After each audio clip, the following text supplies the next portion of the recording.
নমস্কার বন্ধুরা, চলে এসেছি আমরা আরেকটা ভিডিও নিয়ে। আজকে আমরা পড়বো হচ্ছে ম্যাপ ফাংশন। চলো আমরা আমাদের কোড এডিটরে যাই। তো ম্যাপ ফাংশন হচ্ছে অ্যারের উপরে কাজ করে, ঠিক আছে। এবং তোমরা বলছো তাহলে অ্যারের উপরে কাজ করে, তাহলে নিশ্চয়ই অবজেক্টের উপরে কাজ করবে, তা না, তুমি ওটাকে অবজেক্টও রান করতে পারবে। কি করে? চল। তো ফার্স্টে আমি এখানে একটা ভেরিয়েবল নিয়ে নেবো। ভেরিয়েবল নেওয়ার পর এখানে একটা ভেরিয়েবল নেম দিই এ, এবং এখানে কিছু ডেটা দেখাই। আগে দেখাচ্ছি আমি অ্যারের মধ্যে কীভাবে ম্যাপ ফাংশনটা কাজ করবে।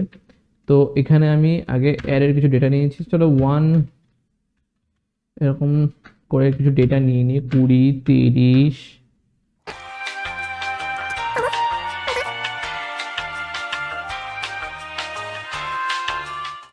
ওকে, এরপর এর মধ্যে আমি আমার ম্যাপ ফাংশনটাকে রান করব। তো কি করব, আমি একটা ভেরিয়েবল নিই বি দিয়ে এখানে এটাকে কল করব, এই ভেরিয়েবলটাকে। এখানে আমি ডট দিয়ে ম্যাপ লিখব।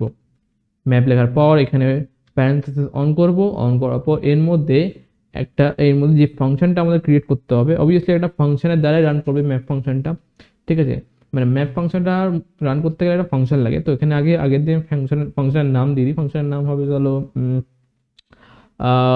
সাপোজ দিই আমি ডেটা, ঠিক আছে। ওকে, ডেটা দিলাম এবং এখানে আমি একটা ফাংশন ক্রিয়েট করে দেবো। ফাংশনটার নাম দেবো ডেটা, ঠিক আছে। ডেটা অন করলাম। এই ডেটার মধ্যে একটা প্যারামিটার লাগবে, সেটা আমি দিলাম। ওকে, এবার কি করব, আমি ফাংশনের মধ্যে রিটার্ন দেবো। রিটার্ন কি করব,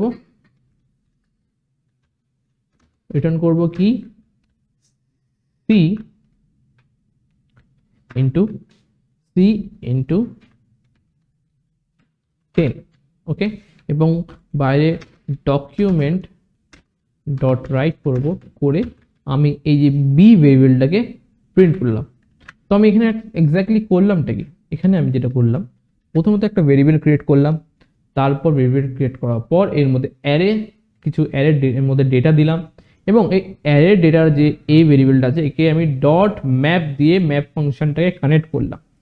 এবার ম্যাপ ফাংশন শুধু নর্মালি ফাংশন লিখে, মানে ম্যাপ লিখে দিলেই চলবে না। এটাকে রান করতে গেলে ফার্স্টে আমাদের কি করতে হবে, আমাদের একটা ফাংশন ক্রিয়েট করতে হবে। তো আমি একটা ফাংশন ক্রিয়েট করলাম।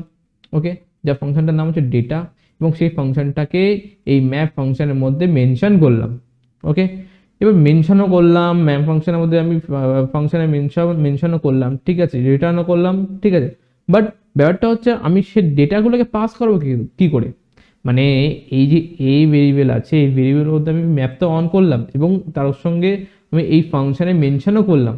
বাট এই যে এর ডেটাটাকে পাস করা কি করে, এই ডেটাটাকে পাস করানোর জন্য একটা প্যারামিটার। সেই প্যারামিটার হচ্ছে আমার ইটাকে একটা প্যারামিটার দিলাম, ঠিক আছে। অ্যাকচুয়ালি এটাকে করবো, ইটাকে প্যারামিটার দিলাম। এই প্যারামিটারটাই এখানে রিটার্ন হবে, মানে এই ডেটাটাকে এখানে রিটার্ন করব। এবং একে আমি জাস্ট ফর ক্যালকুলেশন এমনি আমি একে 10 দিয়ে ইন্টু করে দিচ্ছি। তো আমি একে রান করাই, তো রান করে আউটপুটটা দেখাই, ঠিক আছে। আমি এখানে গো লাইভ করলাম। গো লাইভ করার পর সঙ্গে সঙ্গে তোমরা দেখতে পারবে যেখানে দেখো 10, মানে 10-এর সঙ্গে সব কথা ইন্টু হয়ে গেছে। আমি যদি এই মাল্টিপ্লিকেশনটাকে বন্ধ করে দিই, তাহলে দেখতে পাচ্ছ এই সেম ডেটাটা এখানে উঠে আসছে। দেখো 10, 20, 30, 40, 50, 60, 70, 80 সব কটা এখানে হচ্ছে ডেটাকে উঠে আসছে, ঠিক আছে। এটা তো হলো আমার অ্যারে রান করলো।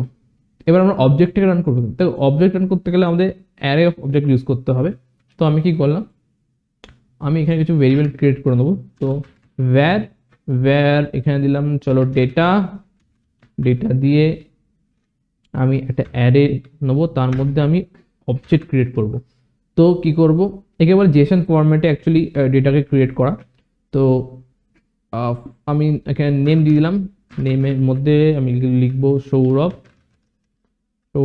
তারপরে এখানে আবার কমা দিয়ে এজ দিয়ে কলম দিয়ে আমি এখানে কি করব, আবার একটা ডেটা দিয়ে দেবো 23। ঠিক এরকমই কয়েকটা ডেটা আমি ক্রিয়েট করে নেবো। এখানে আবার একটা ডেটা ক্রিয়েট করে নিই। এখানে দেবো নেমের নাম হবে রনি, অবভিয়াসলি ডাবল কোডের মধ্যে দেবে, এটাকে ভুলবে না, রনি।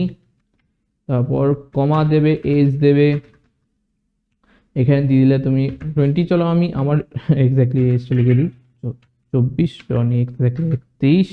ঠিক আছে, আরেকটা ডেটা নিয়ে নিই। আরেকটা ডেটা হচ্ছে name Arnab, okay, age and একে করে দিই 22। আই ডোন্ট নো অর্ণবের অ্যাকচুয়ালি এজ কি, বাট আমি দিয়ে দিয়েছি। ওকে, এইবার যে এই ডেটাটাকে আমাকে ম্যাপ ফাংশন দ্বারা ডিসপ্লে করাতে হবে। ওকে, তো আমি কি করব, একটা ভেরিয়েবল ক্রিয়েট করব, ভেরিয়েবল দেবো কি শো। ওকে, এবার এই ডেটাটাকে ডট ম্যাপ দিয়ে কানেক্ট করব, ফাংশন ক্রিয়েট করে এখানে কি লিখবো কি জেসন, জেসন ডেটা, এটা জাস্ট ফর আমি এমনি দিলাম, তোমরা যে কোনো নাম দিতে পারো, ঠিক আছে, নামের কোনো সমস্যা নেই। এবার এই যে ফাংশনটাকে এখানে তোমার এই যে ম্যাপের মধ্যে মেনশন করতে হবে, ঠিক আছে, এক্স্যাক্টলি সেম যেটা একটু আগে আমরা করলাম। মেনশন করার পর এখানে কি করবো, রিটার্ন করব, আমরা রিটার্ন করব। রিটার্ন কি করব, রিটার্ন করব হচ্ছে এই ম্যাপের ডেটা। ওকে, তো আমি এখানে কি করব, একটা প্যারামিটার ক্রিয়েট করব ই, এবং এই ই দেওয়ার পর এখানে ডট দিয়ে নেম দেবো। কেন নেম দেবো, সেখানে তো আমরা অ্যারেতে যখন আমরা ডেটা প্রিন্ট করছিলাম তখন কি হচ্ছিল, তখন তো ডাইরেক্টলি আমরা এখানে যখন প্যারামিটারটা পাস করলাম, রিটার্ন করলাম, ডেটা শো হচ্ছে, ভেরি গুড, বাট এখানে কেন আমাকে নেম মেনশন করতে হচ্ছে? মেনশন এর জন্য করতে হচ্ছে কারণ এটা হচ্ছে জেসন ফরম্যাটের ডেটা, এটা র অ্যারে ফরম্যাটের ডেটা নয়, এটা জেসন ফরম্যাটের ডেটা। এখানে জেসন ফরম্যাটে কি হয়, অবজেক্টে কি আমরা জানি, অবজেক্টে কোনো ডেটাকে প্রিন্ট করতে হলে তার একটা দরকার হয় প্রপার্টিস। ওকে, তাই আমাকে এই ডেটাটাকে আমি তো দ্বারা মানে কি এই প্যারামিটার দ্বারা তো আমি অ্যাক্সেস করছি, কিন্তু এই ডেটার মধ্যে যে প্যারামিটার যে প্রপার্টিসগুলো আছে সেই প্রপার্টিসগুলো কিন্তু আমরা অ্যাক্সেস করতে পারছি না। তার জন্য আমরা কি করবো, ওই প্রপার্টিসকে অ্যাক্সেস করার জন্য প্রপার্টিসের নাম লিখবো। তো আমরা এখানে ফার্স্ট প্রপার্টিস কি আছে, নেম, তাই দিয়ে আমি নেম লিখলাম। ওকে, এবার আমি কনক্যাটেনেট করার জন্য প্লাস দেবো।